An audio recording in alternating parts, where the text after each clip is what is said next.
rigtig dag. Det er en vigtig dag. Sinde jubler, ingen skrubler. Hvorfor skulle man have? Nej, det er en herlig dag. Slet ingen særlig dag. Men den hjerter alle hjerter jubler rigtig dag. Det er sommer, det er sol og det er søndag. Alle hjerter er så glade og fri. Smil frem, det bliver dit ansigt jo så kønt. Alle fugle kan en glad melodi. De lyse sider skal du se. Jeg kan da hurtigt nævne tre. Det er sommer, det er sol og det er søndag. Smil og vær i solskin og søndag. Det her, det er rigtig mange danskere. Vi går nu på havnen for at købe og spise. Det er hverdagskost for os danskere. Der er en and. Det her, det er anden, der spiser de sørgelige rester af Danmarks største is. Og her sidder vi så på havnen og nyder sommeren. Herude i Roskilde Fjord, der har man fundet for sådan 50 år siden 5 skibe, som man kalder Skuldeløvskibene. Og så Skuldeløv nummer 2 hedder det. Det har man så lavet en komplet rekonstruktion af, og man har bygget det, som de gjorde, uden for moderne materialer. Og så sejler man det til Irland og tilbage igen. Og det skib hedder Havvisen. Det er så gammelt som dig, næsten.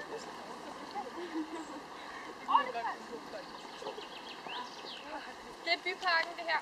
Og det er her, man har det tager ud om sommeren og har det hyggeligt. Og der foregår en hel masse arrangementer. Det er her, man chiller. Ja.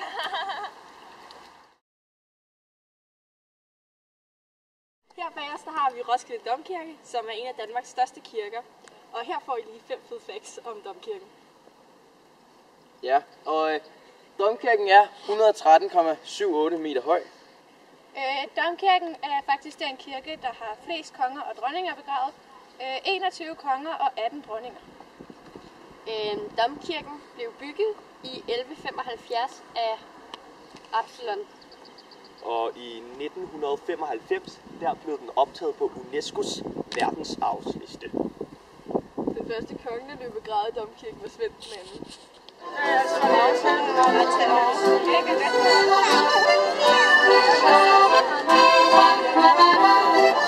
Det er altså gågaden, og der er en skovdag i dag. Det er her, hvor vi tager ud og shopper og hygger os om sommeren især. Og nu vil vi gøre lidt ned ad gågaden og vise jer, hvordan det ser ud.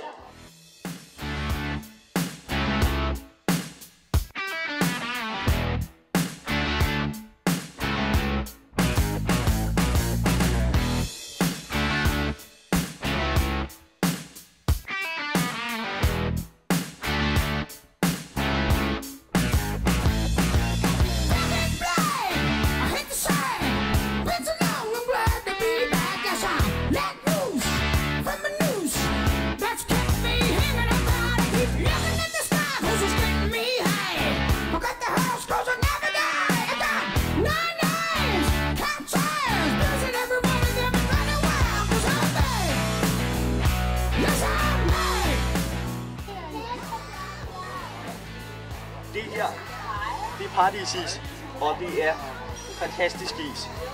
Det er så dejligt. Ja, det er seriøst Danmarks bedste is. Som I kan se, så elsker vi is her i Roskilde. Ja. Og det er rigtig hyggeligt at sidde her og så bare stalke folk.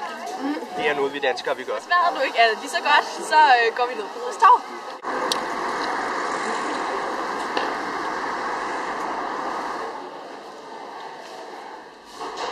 Vi elsker at se film i Danmark. Og Roskilde. Hillerød Skov er det fedeste.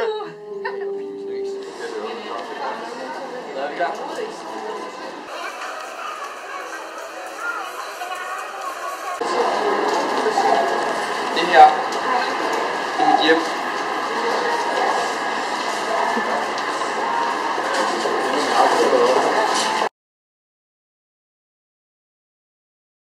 Känner bort, hon heter Anna, Anna heter hon.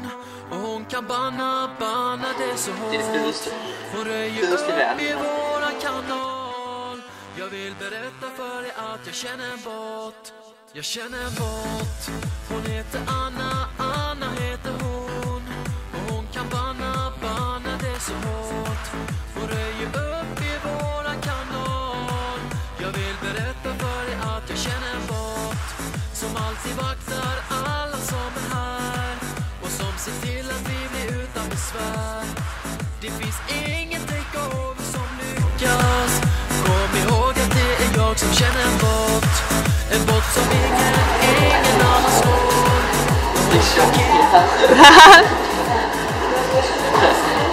Jeg skal lige have dårlig taber i noget til.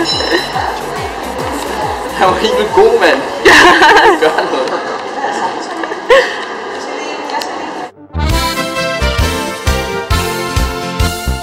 Et spil ind i Rålaland. Esper ut og vælge kan. Vær sig ikke se en hat. Vi er røde. Vi er røde. Vi står sammen. Side om side. Vi er røde. Vi er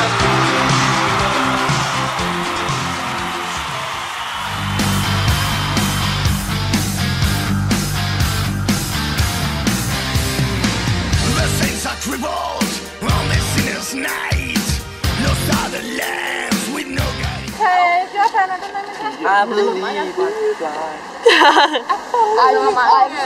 Think about it every night and day. Spread my wings and fly away. I believe I can soar.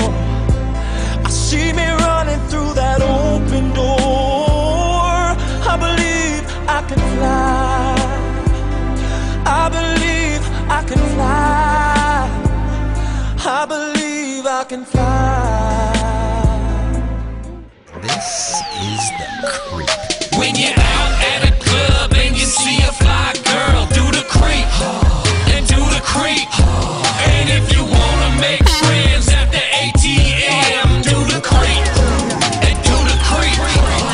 Well, we got a new dance, so get up on your feet. It's real easy to do.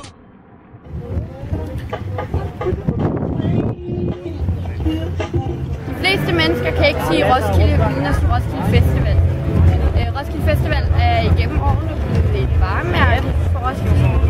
Der kommer om hvert år omkring 80-100.000 mennesker. Og de fleste de bor lige herude på en campingplads.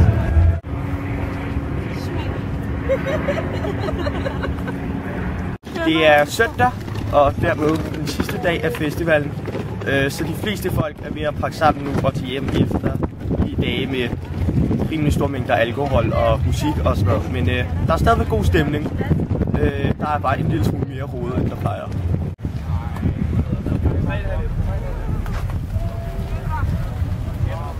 Her på festivalen er der 6 scener. Gloria, Arena, Cosmopol, Odeon, Pavilion.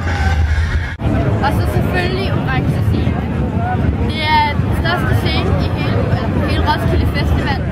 Og som et dansk band eller musiker, så er det et utroligt stort udspil, den her scene.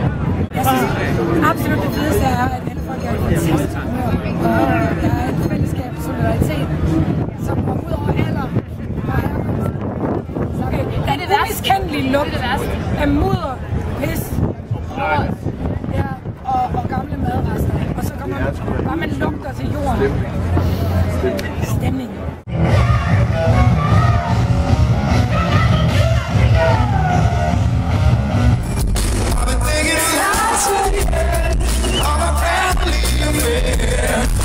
Things that went wrong in a matter of weekends.